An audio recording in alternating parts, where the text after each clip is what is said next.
നമസ്കാരം. ശ്രീകൃഷ്ണ കഥാമൃതം ഭാഗം 693 693. ഓം ഗം ഗണപതയേ നമഃ.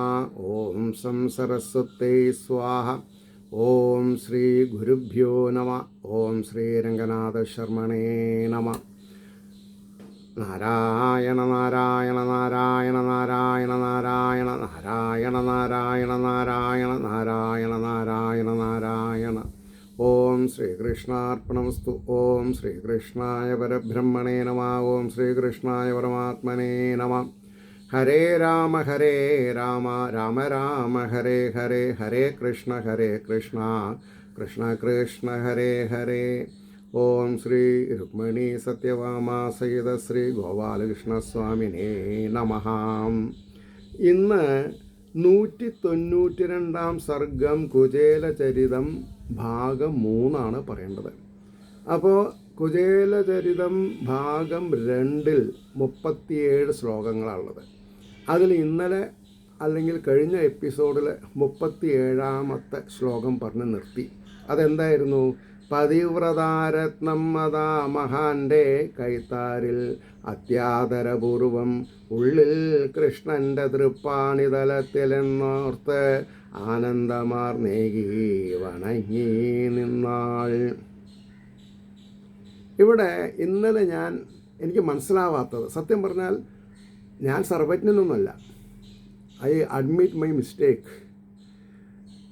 ഇന്ന് എനിക്കത് വായിച്ചപ്പോൾ ഭഗവാൻ അതിൻ്റെ ശരിയായ അർത്ഥം പറഞ്ഞു തന്നു, അല്ലെങ്കിൽ മനസ്സിലാക്കാൻ സാധിച്ചു. എന്താ അത്?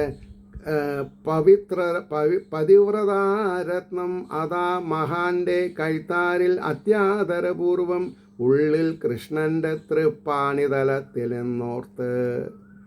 തൻ്റെ ഭർത്താവിൻ്റെ കൈകളിലാണ് യാചിച്ചു കിട്ടിയ നാഴി അവിലെ ഒരു ശിലാഖണ്ഡത്തിൽ, ഒരു തുണിക്കഷ്ണത്തിൽ പൊതിഞ്ഞ് കുചേലൻ്റെ കൈ കൊടുക്കുന്നത്.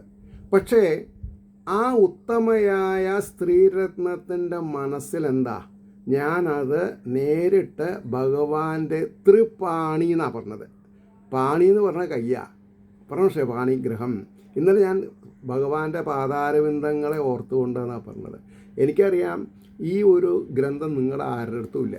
ഞാൻ ഇപ്പോൾ എന്ത് വായിച്ചാലും നിങ്ങൾക്കതറിയില്ല. പക്ഷേ ഞാൻ എൻ്റെ തെറ്റ് തിരുത്തണം. ഞാൻ എൻ്റെ തെറ്റ് തിരുത്തിയിട്ടില്ലെങ്കിൽ എന്നിലെ ചൈതന്യമാണ് എനിക്ക് നെഗറ്റീവ് മാർക്ക് തരിക. അതിൽ നിന്ന് എനിക്ക് ഒഴിവാകണം. പ്രശ്നമില്ലേ? അപ്പോൾ കൃഷ്ണൻ്റെ തൃപ്പാണിതലത്തിലെന്നോർത്ത് ഭഗവാൻ നേരിട്ട് കയ്യിൽ കൊടുക്കുന്നത് പോലെ മനസ്സിൽ കണ്ട് ഒന്നോർത്ത് ആനന്ദമാർന്നേകി, സന്തോഷഭരിതത്തോടുകൂടി ആനന്ദഭരിതത്തോടുകൂടി വണങ്ങി നിന്നാൽ. ഈ ഒരു അവസ്ഥ നമ്മുടെ മനസ്സിൽ എത്തിക്കിട്ടിയാൽ ഭഗവാന്റെ കയ്യിൽ നേരിട്ട് കൊടുക്കുക. ഇവിടെ ഞാൻ ഇപ്പോൾ മൂലത്തിൽ എന്താ പറഞ്ഞത് എനിക്ക് കാണാൻ പാടൊന്നും അറിയില്ല, അത് കാര്യമല്ലേ പറയേണ്ടത്. അപ്പോൾ ഇവിടെ വ്യാസർക്കാണെങ്കിലും ശരി, താമരശ്ശേരി കൃഷ്ണൻ ഭട്ടതിരിക്കാണെങ്കിലും ശരി, അനുമോദന പൂച്ചെണ്ടുകൾ വാക്കാൽ നമ്മൾക്കത് പറഞ്ഞ് ഭാവം ഉൾക്കൊള്ളാൻ തരത്തിൽ ഇദ്ദേഹം ഈ ശ്രീകൃഷ്ണ കഥാമൃതം ക്രോഡീകരിച്ച് തന്നിട്ടില്ലേ? അതിനാണ് കേട്ടോ ഈ നമസ്കാരം. ഇനി നമ്മൾക്ക് കുചേലചരിതം 3 പോവാം. അംബോജാക്ഷന്നു നൽകേണ്ടും അവൽ പൊതിയും മാർന്നുടൻ അലിഞ്ഞ് ആനന്ദവിവശൻ പുറപ്പെട്ടാൻ ദ്വിജോത്തമൻ. അവിടെ ഒരുപാട് പര്യായങ്ങൾ പറഞ്ഞു. ദ്വിജോത്തമൻ അതൊന്ന്. അംബോജാക്ഷന്നു നൽകേണ്ടും അവൽ പൊതിയും മാർന്നുടൻ അലിഞ്ഞ് ആനന്ദവിവശൻ, ആനന്ദം കൊണ്ട് വിവശനായവൻ, പരാക്രമം കൊണ്ടല്ല, അതിദാരുണമായ കഷ്ടപ്പാടുകളെ കൊണ്ടല്ല. ആനന്ദവിവശൻ പുറപ്പെട്ടാൻ ദ്വിജോത്തമൻ. നമ്മൾ ഭാഗവതം വായിച്ചിട്ട് കാര്യമില്ല. ഈ ഒരു അവസ്ഥയിലേക്ക് നമ്മൾക്ക് എത്താൻ സാധിച്ചാൽ നമ്മൾ രക്ഷപ്പെട്ടു. പക്ഷേ കൃഷ്ണ സന്ദർശനകാംക്ഷയുള്ളിൽ തിങ്ങി വിളങ്ങുവോൻ. ആ യാത്രയിൽ ഒരു ക്ഷീണം ഉണ്ടായില്ല എന്നാ. കാരണം എന്താ? കൃഷ്ണ സന്ദർശന ആകാംക്ഷ ഉള്ളിൽ തിങ്ങി വിളങ്ങുവോൻ. ചിന്തിച്ചാൻ പലതൈവണ്ണം മഹാഭാഗ്യം തെളിഞ്ഞവൻ വിദ്യാലയത്തിൽ നിന്ന് അന്നു പിരിഞ്ഞ നിമിഷം മുതൽ ഉള്ളിൽ ഓർക്കുകയല്ലാതെ ഞാൻ എൻ്റെ മുകിൽ വർണ്ണനെ ഉള്ളിൽ ഞാൻ ഓർക്കുന്നുണ്ട്. കുചേലൻ പറയാം, സദാസേവ്യ സദാസേവ്യ, ആരെയും ബോധിപ്പിക്കേണ്ട ആവശ്യമില്ല. ഇപ്പോൾ നോക്കൂ, സാധാരണ ജനങ്ങളുടെ കാശ് പിരിച്ച് അതാണ് 4 ലക്ഷം 5 ലക്ഷം അതാത് ഗവൺമെൻറ്റുകൾ ഭവനം ഇല്ലാത്തവർക്ക് ഭവനം വെച്ച് കൊടുക്കുന്നത്. ഇവിടെ അത് പാർഷ്യാലിറ്റിയും കാര്യങ്ങളും അതവിടെ നിൽക്കട്ടെ. ഇവിടെ കുറേ പ്രായമായി ആർക്ക്, കുചേലന്. കുറേ കുട്ടികളുണ്ട്. അവരുടെ ദാരിദ്ര്യമൊന്നും അദ്ദേഹത്തിനെ അലട്ടിയിട്ടില്ല. ആ സാധു സ്ത്രീനെ അലട്ടിയോ? ഇല്ല. പക്ഷെ 1-2 പ്രാവശ്യം പറഞ്ഞു സതീർത്ഥ്യനെ ഒന്ന് കണ്ടുവരൂ, സതീർത്ഥ്യനെ ഒന്ന് കണ്ടുവരുമെന്ന്. അപ്പോൾ ഒരു പ്രാവശ്യം കണ്ടപ്പോൾ ഒന്നും ചോദിക്കാണ്ട് ഇന്ദ്രസമാനമായ ഐശ്വര്യം കൊടുക്കണമെന്നുണ്ടെങ്കിൽ ആ ഭഗവാനെ കുചേലൻ തൻ്റെ ഹൃദയപത്മത്തിൽ വെച്ച് ദിവസേന ആരാധിച്ചിരുന്നു എന്നുള്ളതിന് ഒരു ആധാരമാണ്.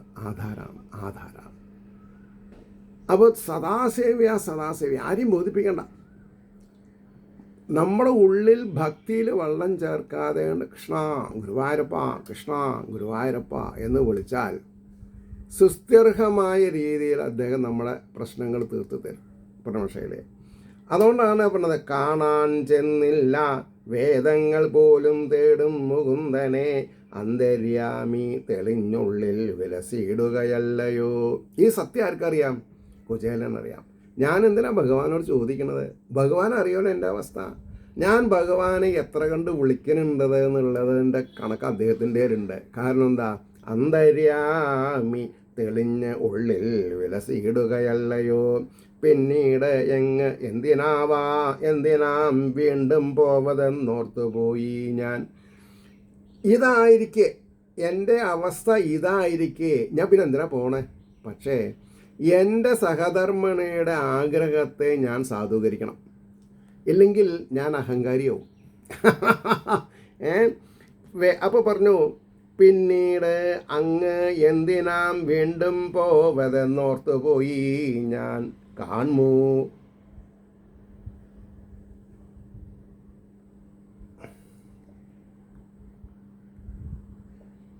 പോവതെന്തോർത്തുപോയി ഞാൻ കാൺമൂ നിലാം ആ മനോജ്ഞാങ്കൻ, കാൺമൂ നിലാം ആ മനോജ്ഞാങ്കൻ കനിഞ്ഞു വിളയാടുവിൽ. ഈ കൂട്ടക്ഷരം കാൺമൂ മുന്നിലാ മനോജ്ഞാങ്കൻ കനിഞ്ഞു വിളയാടുകൾ. ഞാൻ കാണും മുന്നിൽ ആ മനോജ്ഞാങ്കൻ. ഞാൻ എൻ്റെ മുമ്പിൽ ഞാൻ അദ്ദേഹത്തിനെ കാണുന്ന കൂട്ടക്ഷരം കൊണ്ട് എനിക്ക് പിടിക്കാൻ പറ്റിയില്ല. കാൺമൂ മുന്നിൽ, കാൺമൂ അവിടെ മൂന്നാണ്. കാൺമൂ മുന്നിൽ ആ മനോജ്ഞാങ്കൻ കനിഞ്ഞു വിളയാടുകൾ.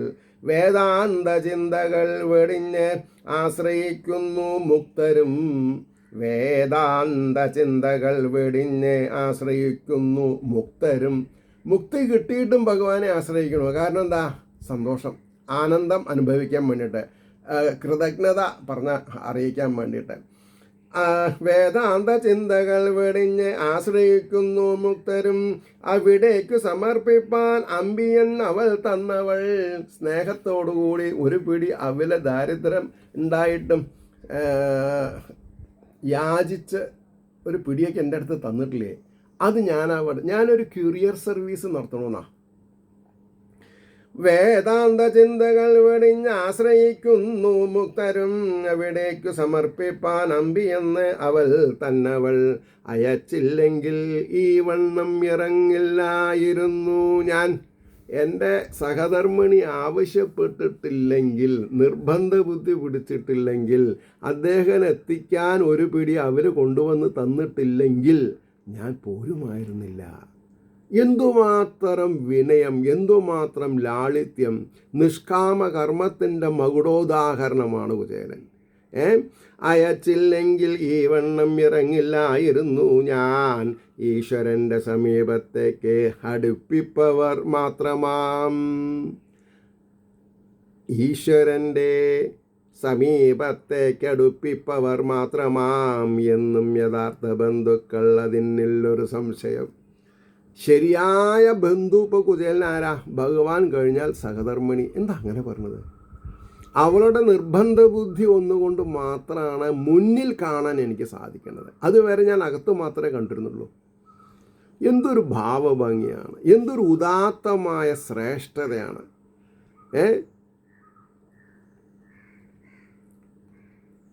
അയച്ചില്ലെങ്കിൽ ഈ വണ്ണം ഇറങ്ങില്ലായിരുന്നു ഞാൻ, ഈശ്വരൻ്റെ സമീപത്തേക്ക് അടുപ്പിപ്പവർ മാത്രമാം എന്നും യഥാർത്ഥ ബന്ധുക്കൾ, അതിനുള്ളൊരു സംശയം.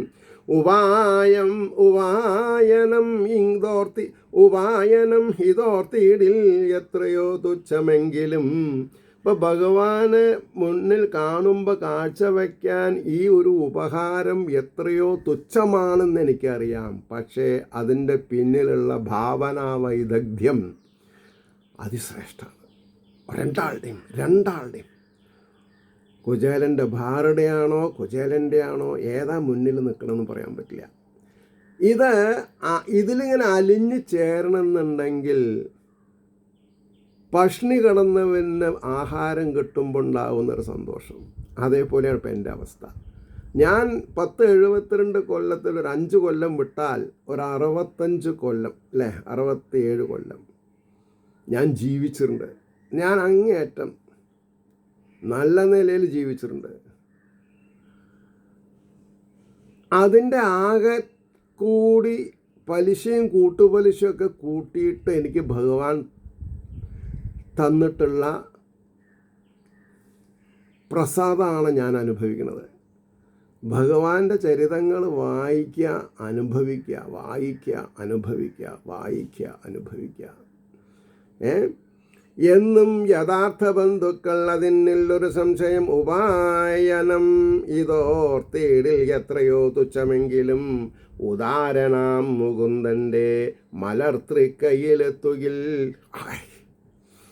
ഉദാരനാം മുകുന്ദൻ്റെ മലർത്തൃക്കൈയിലെത്തുകിൽ, ഉദാരനാം ഭഗവാന്റെ കയ്യിൽ ഇതെത്തുകിൽ, മഹേന്ദ്രൻ കോണിതൻ ചോട്ടിൽ കാണുവാൻ കാത്തിരുന്നിടും. Mahendran, Indran, my goodness, there is no words. Mahendran കോണിതൻ ചോട്ടിൽ കാണുവാൻ കാത്തിരുന്നിടും. ഞാൻ മുകളിലും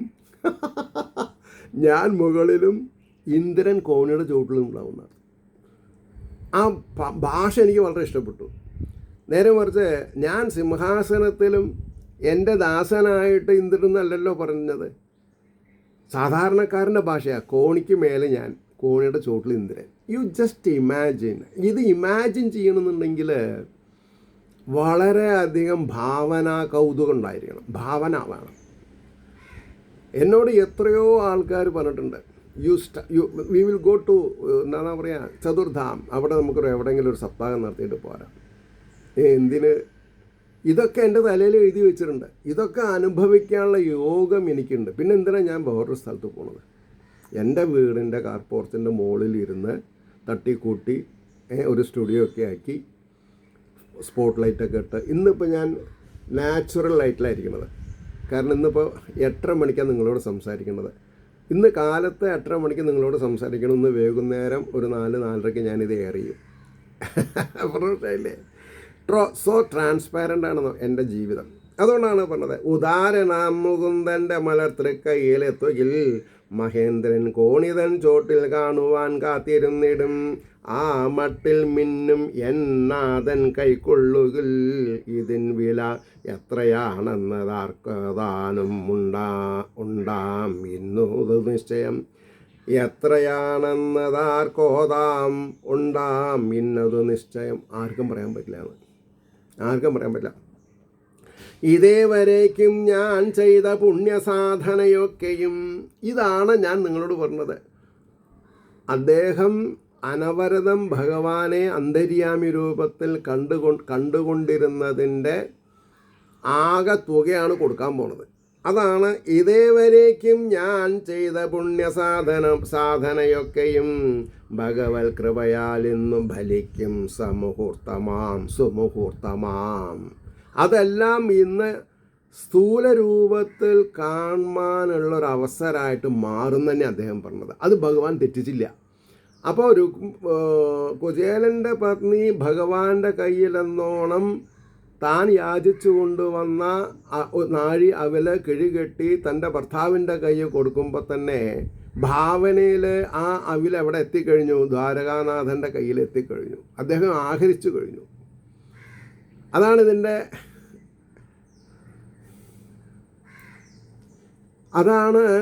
ഇതിൻ്റെ കൗതുകം.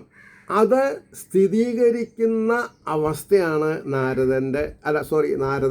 കുചേലൻ്റെ ചൊൽപ്പടികൾ. അദ്ദേഹം എന്താ പറഞ്ഞത്? ഇതേവരേക്കും ഞാൻ ചെയ്ത പുണ്യസാധനയൊക്കെയും ഭഗവത് കൃപയാൽ ഇന്ന് ഫലിക്കും സുമുഹൂർത്തം. ഫലിക്കും ആണിട്ട് പറയാണ്. ഭഗവാൻ എന്തുറപ്പുണ്ട്? അത് ഭക്തനുണ്ട് എന്നുള്ളതെങ്കിലും നിങ്ങൾ മനസ്സിലാക്കൂ. ഒരു സാക്ഷാൽ വിനയാന്വിതനായിട്ടുള്ളൊരു ഭക്തൻ്റെ കാഴ്ചപ്പാട് പെർഫെക്റ്റ് ടെൻസിലാവും എപ്പോഴും. അതാണ് അതിൻ്റെ സത്യം. കാരണം ഭക്തൻ എന്തു പറയണു അത് ഭഗവാൻ ചെയ്യണു. അതാണ് ഭഗവാൻ പറഞ്ഞത്, ഞാൻ പരതന്ത്രനാണ്, ഞാൻ സ്വതന്ത്രനല്ല, ഞാൻ ഭക്തന്മാരുടെ ദാസനാണെന്നൊക്കെ ഭഗവാൻ പറഞ്ഞത് എന്തുകൊണ്ടാണ്? ഈ കുചേലോപാഖ്യാനം ശരിക്കും അറിഞ്ഞ് മനസ്സിലാക്കിയാൽ മതി. അതാ കൃഷ്ണ പരുന്തൊന്നു വാനിൽ പാറുന്നു ഭംഗിയിൽ. ഇത് നമ്മൾ കാണുന്നുണ്ട് അല്ലേ? ഇതാ എന്താ ഭാവന? ഇതാ കണ്ടോളൂ. ഇതാ കൃഷ്ണ പരുന്തൊന്നു വാനിൽ പാറുന്നു ഭംഗിയിൽ, അല്ലെങ്കിൽ ഞാൻ ഇറങ്ങുമ്പോൾ തന്നെ വന്നു അംബുജേക്ഷണൻ. പറഞ്ഞേ, ഞാൻ ഇറങ്ങുമ്പോൾ തന്നെ വന്നു അംബുജേക്ഷണൻ എന്ന് പറഞ്ഞ എന്താ അർത്ഥം? തൻ്റെ ഭാര്യ ആരുടെ കയ്യിൽ കൊടുത്തു എന്നാണ് പറഞ്ഞത്? സാക്ഷാൽ ശ്രീഹരിയുടെ തൃപ്പാണികളിൽ ഞാൻ വെച്ചു കൊടുത്തു എന്നാണ് അവരെനിക്ക് അനുഭവമായത്. അപ്പോൾ ഭഗവാൻ വരാണ്ടിരിക്കാൻ പറ്റുമോ? അത് പതിവ്രതയായ ഒരു ഭാര്യയുടെ അങ്കലാപ്പ് ഭർത്താവിനും അറിയാതെ കൊണ്ടിരിക്കില്ല. പതിവ്രതയായിരിക്കണം. ഭർത്താവും ട്രാൻസ്പെറൻസി ഉള്ള ആളാവണം. അതാണ്ടോ പറയാൻ കാരണം. അതാ കൃഷ്ണ പരുന്തൊന്നു വാനിൽ പാറുന്നു ഭംഗിയിൽ, അല്ലെങ്കിൽ ഞാൻ ഇറങ്ങുമ്പോൾ തന്നെ വന്ന അംബുജേക്ഷണൻ മന്ദസ്മിതം എന്ന് എൻ്റെ മുമ്പാകെ വിലസീലയോ. അതും എനിക്ക് ചോദ്യചിഹ്നമുണ്ട്. എനിക്ക് വഴി കാട്ടാൻ അല്ലേ? വഴികാട്ടുവിൻ എന്തൊരു പാട്ടുണ്ട്, എനിക്കറിയില്ല. അത് ഞാൻ കേട്ടിട്ടുണ്ട്. വഴി കാട്ടുക ശരണംവിളിയുടെ ആണ് അല്ലേ? വഴി കാട്ടുക. അതേപോലെ കൃഷ്ണപരുന്ത് ഭഗവാന്റെ വാഹനത്തിന് ഞാൻ കാണുന്നുണ്ട്. ഭഗവാൻ സൂക്ഷ്മസ്വരൂപനാണ്. എന്താണെന്ന് പറയാ, നിരാകാരനാണ്, ആനന്ദസ്വരൂപനാണ്, പ്രേമസ്വരൂപനാണ്. എൻ്റെ നഗ്നമായ കണ്ണുകളെ കൊണ്ട് എനിക്ക് കാണാൻ പറ്റില്ല. എനിക്ക് എൻ്റെ മുമ്പിൽ ഭഗവാൻ വഴി കാണിക്കുന്നുണ്ടെന്നാണ്. അപ്പോൾ ഭക്തനെ സംബന്ധിച്ചിടത്തോളം കണ്ണടച്ചാലും ഇല്ലെങ്കിലും തട്ടിത്തറിഞ്ഞു വീഴില്ല. കാരണം എന്താ? ഭഗവാനാണ് പ്രചോദനം. കാല് എവിടെ വയ്ക്കണം? മന്ദസ്മിതം എന്നെൻ്റെ മുമ്പാകെ വിലസീലയോ. സംശയം ഉണ്ടെന്നാ? ഭഗവാൻ തന്നെയല്ലേ പുഞ്ചിരിച്ചിട്ട് എൻ്റെ മുന്നിൽ പോണത്. പിന്നീട് എന്തെന്തു കുശകുനം വന്നാൽ എന്തവയൊക്കെയും. പിന്നീട് എന്തൊക്കെ ശകുനം ഉണ്ടായാലും, നല്ലതാണെങ്കിൽ ചീത്തയും എനിക്ക് പ്രശ്നമില്ല എന്നാണ് പറഞ്ഞത്. പിന്നീട് എന്തെന്തു ശകുനം വന്നാൽ എന്ത് അവയൊക്കെയും സാമാന്യർക്കല്ലയോ. സാധാരണക്കാരനല്ലേ ശകുനം? എനിക്കെന്തിനാ ശകുനം? ഞാൻ അസാധാരണക്കാരനാണ്. എൻ്റെ പഷ്ണിയും പരിവട്ടവും ഞാൻ ശ്രദ്ധിച്ചിട്ടില്ല. ഏകനാഥനായിരിക്കുന്ന ഭഗവാനെ അന്തര്യാമിയായിട്ടും കൂടസ്ഥനായിട്ടും സർവജീവഗുഹാശനായിട്ടും ഞാൻ ആനന്ദാതിരേകത്താൽ ആനന്ദാശ്രുക്കൾ പൊഴിഞ്ഞിട്ടുള്ള നഗ്നകണ്ണുകളെ കൊണ്ട് കാണുമ്പോൾ ആനന്ദാശ്രുക്കളെ കാണാൻ സമ്മതിക്കണില്ല. വേണ്ട, ഞാൻ ഉള്ളിൽ കണ്ടിട്ടുണ്ട്. ഈ ആനന്ദാശ്രുക്കളെ പൊഴിക്കണതാരാ? ഒരു വ്യക്തിയല്ല, ചൈതന്യമാണ്, ഉള്ളിലുള്ള ചൈതന്യമാണ്. അതിന് നമുക്ക് എന്ത് പേര് വേണമെങ്കിൽ കൊടുക്കാം. You call any name, no matter. സാമാന്യർക്കല്ലയോ ഞാനോ കൃഷ്ണപാദാംബുജാശ്രിതൻ, ഞാനോ കൃഷ്ണപാദാംബുജാശ്രിതൻ, എനിക്ക് ഇതോർക്കിൽ അത്യന്ത സുദിനം താന സംശയം. എനിക്ക് ആലോചിച്ച് നോക്കുമ്പോൾ ഞാനിപ്പോൾ എങ്ങോട്ടാ പോണത്? എന്നെ എങ്ങോട്ടെ വഴി കാട്ടുക, വഴി കാട്ടുക, അല്ലേ? എനിക്ക് ഭഗവാൻ വഴി കാട്ടുന്നത് രുക്മിണി സദനത്തിലേക്കാണ്. ഞാൻ അവിടെ പോയി കയറും, എന്നെ ആലിംഗനം ചെയ്യും, കെട്ടിപ്പിടിച്ച് വന്ന് ആലിംഗനം ചെയ്യും. അപ്പോൾ എനിക്ക് ഇത് ഓർക്കിൽ അത്യന്ത സുദിനം താൻ, അത് അസംശയം, സംശയിക്കല്ല എന്നാണ് പറഞ്ഞത്. അത് എല്ലാം പെർഫെക്റ്റ് ടെൻസിലാണ്, നിശ്ചയമാണ്. എത്ര എത്ര മഹത്തായ യാത്രയാം ചെയ്വതിന്നു ഞാൻ, പറയാൻ പറ്റില്ല, എത്ര എത്ര എണ്ണിയാൽ തീരില്ല, പറഞ്ഞറിയിക്കാൻ പറ്റില്ല. എത്ര എത്ര മഹത്തായ യാത്രയാം ചെയ്വതിന്നു ഞാൻ, ത്രൈലോക്യനാഥനെ കാൺമാൻ ഒരു ഭക്തൻ ഗമിക്കയാം. ഓ മൈ ഗുഡ്നസ്, ത്രൈലോക്യനാഥനെ കാൺമാൻ ഒരു ഭക്തൻ അപ്പോൾ അദ്ദേഹം അവിടെ സർവ്വസാധാരണമായി, സർവ്വസാധാരണത്തിലും സാധാരണമായി. പക്ഷെ ഭക്തന്മാർ ദുർലഭമെന്ന് ആർക്കായി മാത്രമേ അറിയുള്ളൂ? ഭഗവാന് മാത്രമേ അറിയുള്ളൂ. എല്ലാവരും ഭക്തന്മാരല്ല. എന്താ അങ്ങനെ പറയാൻ കാരണം? എത്രത്തോളം ഉൾക്കൊള്ളുന്നു അത്രത്തോളം ഭക്തി വളർത്തുക. എത്രത്തോളം ബാഹ്യമായിട്ടുള്ള വിശേഷങ്ങളുണ്ടോ അതുകൊണ്ടായില്ല. ഞാൻ പറഞ്ഞില്ലേ, ഈ 1067 കൊല്ലം ഞാൻ ജീവിച്ച് വന്ന കല്ലും മുള്ളും നിറഞ്ഞ പാതയിൽ ഭഗവാൻ ഓരോ മെതിയടികൾ ഇട്ടിട്ട് എൻ്റെ ഉണ്ണിക്ക് കാല് വേദനിക്കരുതെന്ന് പറഞ്ഞ മാതിരി. അങ്ങനെയാണ് ഭഗവാനെ സംബന്ധിച്ചിടത്തോളം. എന്നെ സംബന്ധിച്ചിടത്തോളം ഞാൻ ഭഗവാന്റെ ഉണ്ണിയാണ്, അത്രയാണ്. തലക്കെ നിറച്ചു, അത് ആ ഉണ്ണിക്ക് പ്രായമില്ല. മനസ്സിലായില്ലേ? അതുകൊണ്ടാണ് പറഞ്ഞത്, ഋഷീന്ദ്രരോർത്തിടും നമ്മൾ വഴിക്കുന്നൊരു ബാലകൻ. മൈ ഗോഡ്, വിഷയോ ഋഷീന്ദ്രർ ഓർത്തിടും മുനീശ്വരന്മാർ, എത്രയോ നൂറ്റാണ്ടുകൾ, അവർക്കൊന്നും പ്രായമില്ല, എത്രയോ മുതിർന്ന ബുദ്ധിശാലികളായിട്ടുള്ള ഋഷി ഇന്ദ്രർ എന്നാണ് പറഞ്ഞത്. ഋഷികളിൽ ഇന്ദ്രത്വമുള്ള ആൾക്കാരെ ഓർത്തിടും നമ്മൾ വഴിക്കുന്നൊരു ബാലകൻ. അപ്പം എന്താ, ഞാൻ പറഞ്ഞില്ലേ, he's A senior most fellow. Kuchelan senior most ആയിരുന്നു, ഭഗവാനും സീനിയർ മോസ്റ്റാണ്, സീനിയർ സിറ്റിസൺസ് ആണ് നമ്മുടെ ഭാഷയെ പറഞ്ഞത്. പക്ഷേ കുചേലൻ എന്ത് വാക്കാണ് ഉപയോഗിക്കാൻ പോണത് അത് ഭഗവാൻ എനിക്ക് ആദ്യം പറഞ്ഞു തന്നു. ഞാൻ ഇന്നേ വരെ ഉണ്ണി എന്നുള്ള വാക്ക് ഞാൻ എടുത്തിട്ടില്ല, പറഞ്ഞിട്ടില്ല, എനിക്ക് പറയേണ്ട ആവശ്യം വന്നിട്ടില്ല. ഞാൻ പറഞ്ഞതല്ല, എന്നെ കൊണ്ട് പറയിപ്പിച്ചതാണ്. ഇതാണ് ഭക്തി, സായുജ്യം, സാമീപ്യം. ഭഗവാന്റെ സാമീപ്യവും സായുജ്യവും സാരൂപ്യത്തിലേക്ക് പോകുന്നില്ല. മനസ്സിൻ്റെ അവസ്ഥ. ഋഷീന്ദ്രരോർത്തിടും നമ്മൾ വഴിക്കുന്നൊരു ബാലകൻ വരുന്നുണ്ട്, അവനിൽ തിങ്ങി വിളങ്ങിയിടട്ടെ മംഗളം. അപ്പോൾ ഋഷീശ്വരന്മാരാൽ അനുഗ്രഹിക്കപ്പെടണമെന്ന് പറയാണ്ട പറഞ്ഞു. ഇത് ഞാൻ എല്ലാ എപ്പിസോഡിലും പറയണു. എന്താ ഞാൻ പറഞ്ഞത്? എൻ്റെ ഗുരുനാഥൻ, എൻ്റെ ഗുരുനാഥൻ, എൻ്റെ അഭിമന്യ പിതാവ്, എൻ്റെ അഭിമന്യ പിതാവ്. കാരണം ഇവർ രണ്ടാൾക്കാരും കൂടിയിട്ടാണ് ഈ ചപ്പാത്തി മാവാകുന്ന എന്നെ കുഴച്ചിട്ടുള്ളത്. അതുകൊണ്ട് നിങ്ങൾക്ക് പൂരി ഉണ്ടാക്കാം, അതുകൊണ്ട് ചപ്പാത്തി ഉണ്ടാക്കാം, നെയ്യ് വേണമെങ്കിൽ പരട്ടാം, വേണമെങ്കിൽ വേണ്ട.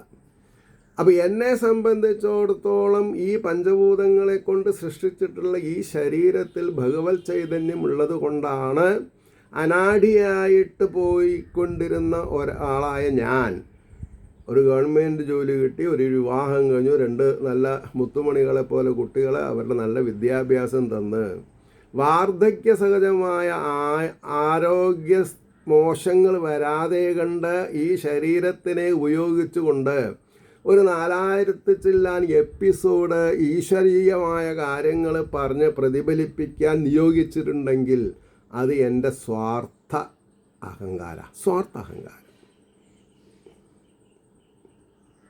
സത്യം. വരുന്നുണ്ട് അവനിൽ തിങ്ങി വിളങ്ങിയിടട്ടെ മംഗളം. അവരെ അനുഗ്രഹിക്കുകയാണ് കുചേലനെ. എന്ത്? ഇവനിൽ തിങ്ങി വിളങ്ങിയിടട്ടെ മംഗളം. മംഗളം എന്ന് പറഞ്ഞാൽ ശിവത്വം, കൃഷ്ണത്വം, വിഷ്ണുത്വം, അതാണ് അർത്ഥം. അതിൻ്റെ എൻ്റെ സ്ഥിതി അത് ഞാൻ ആദ്യം തന്നെ എപ്പിസോഡിൽ പറഞ്ഞു. 67 ഓർമ്മയുണ്ടായ കാലം, ഒരു 5 വയസ്സ് കഴിഞ്ഞാൽ ഒരു 67 വയസ്സ് ഞാൻ നടന്നു വന്ന വഴിയിൽ എനിക്ക് കല്ലും മുള്ളുണ്ട്, അവിടെയൊക്കെ മെതിയടി ഇട്ട് തരികയാണെന്ന് ഞാൻ പറഞ്ഞത് എനിക്ക് ആനന്ദ സമുദ്രത്തിൽ നീരാടുവാനുള്ള അവസരം ഭഗവാൻ ഉണ്ടാക്കി തരുന്നു. അതിൽ നിങ്ങൾക്കൊരു പങ്കുണ്ട്, നിങ്ങൾ കേൾക്കണവർക്കൊരു പങ്കുണ്ട്. വേണമെങ്കിൽ ആ ആനന്ദത്തിൽ നിങ്ങൾക്ക് നീരാടാം. അനുഗ്രഹിച്ചിടുന്നുണ്ടാം പിതൃക്കളും അസംശയം. ഇനി എന്താ വേണ്ടത്? അനുഗ്രഹിച്ചിടുന്നുണ്ടാം, നടന്നുകൊണ്ടിരിക്കുകയാണ്.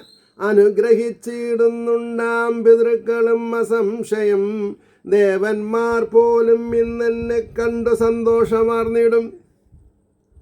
ഭാവന, ദേവന്മാർ പോലും ഇന്ന് എന്നെ കണ്ടു സന്തോഷമാർന്നിടും. കാരണം എന്താ? അവരാരാധിക്കുന്ന ദേവാദിദേവനായിരിക്കുന്ന ശ്രീകൃഷ്ണ ഭഗവാൻ എന്നെ വന്ന് ആലിംഗനം ചെയ്യും. എൻ്റെ പാദപൂജ ചെയ്യുന്ന അവിടെ പറഞ്ഞിട്ടില്ല, അത് ഞാൻ പറയണു അല്ലേ? അതാണുള്ള സത്യം.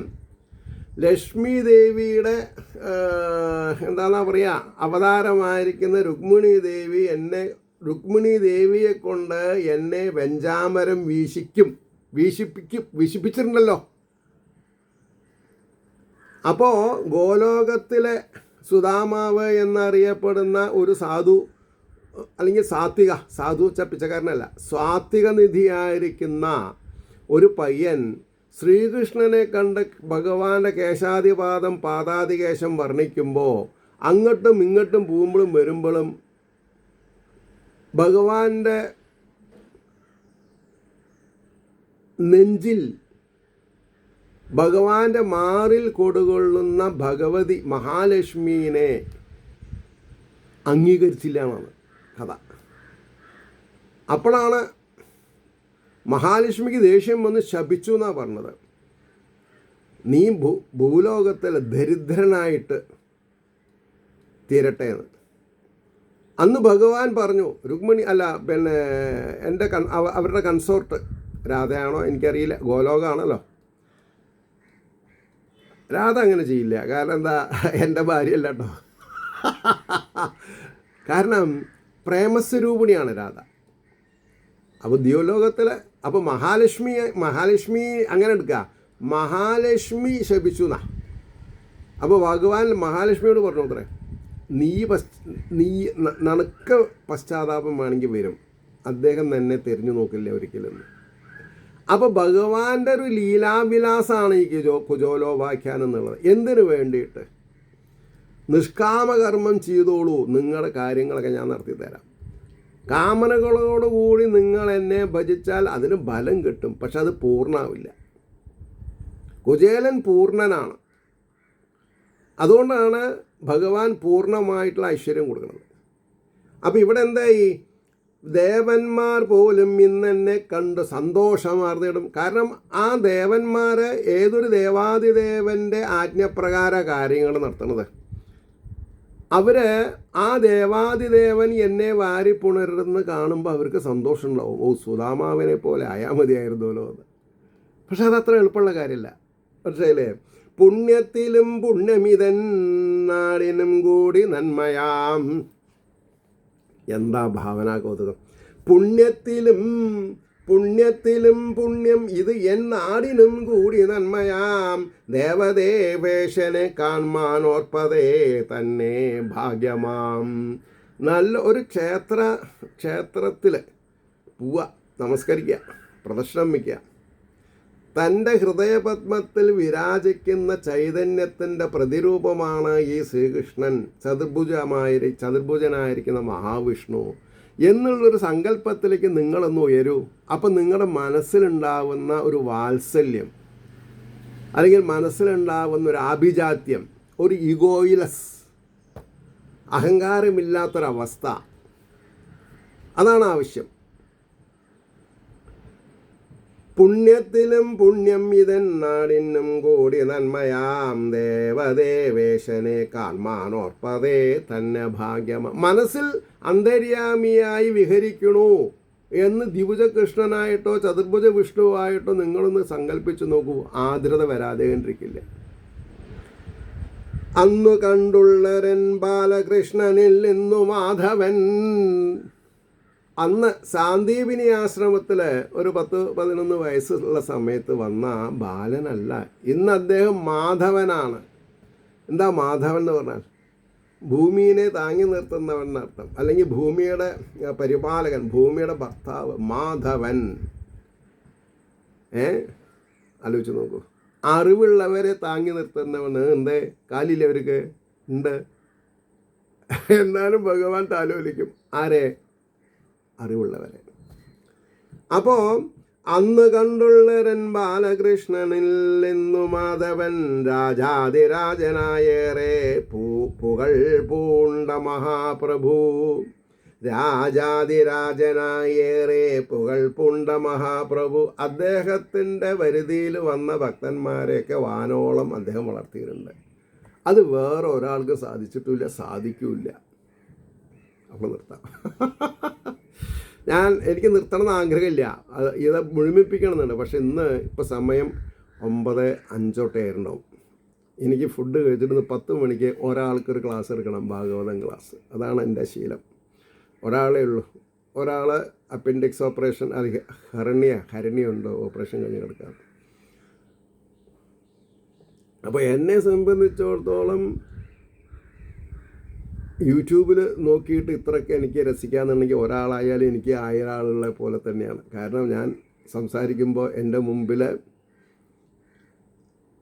പ്രഹ്ലാദനും ഉദ്ധവരും അക്രൂരനും സാത്യകിയും പിന്നെ നമ്മുടെ ധ്രുവൻ, നാരദർ, അർജുനൻ, വൈഷ്ണവന്മാർ ഒക്കെ ഉണ്ട് എന്നുള്ള ഒരു ചാരിതാർത്ഥജനകമായിട്ടൊരവസ്ഥേനെ ഞാൻ സൃഷ്ടിക്കുകയാണ്. അതാണ് എനിക്കുള്ള സന്തോഷം. പരമശൈലേ, ഏവർക്കും ശ്രീഹരിയുടെ അനുഗ്രഹാശസ്സുകൾ നിർലോഭമുണ്ടാവട്ടെ എന്ന് ആശംസിക്കുന്നതോടുകൂടി ലോകാസമസ്താ സുഖിനോ ഭവന്തു ആയിരിക്കട്ടെ നമ്മുടെ പ്രാർത്ഥന. ഏവർക്കും നമസ്കാരം. നാളെ കാണാം.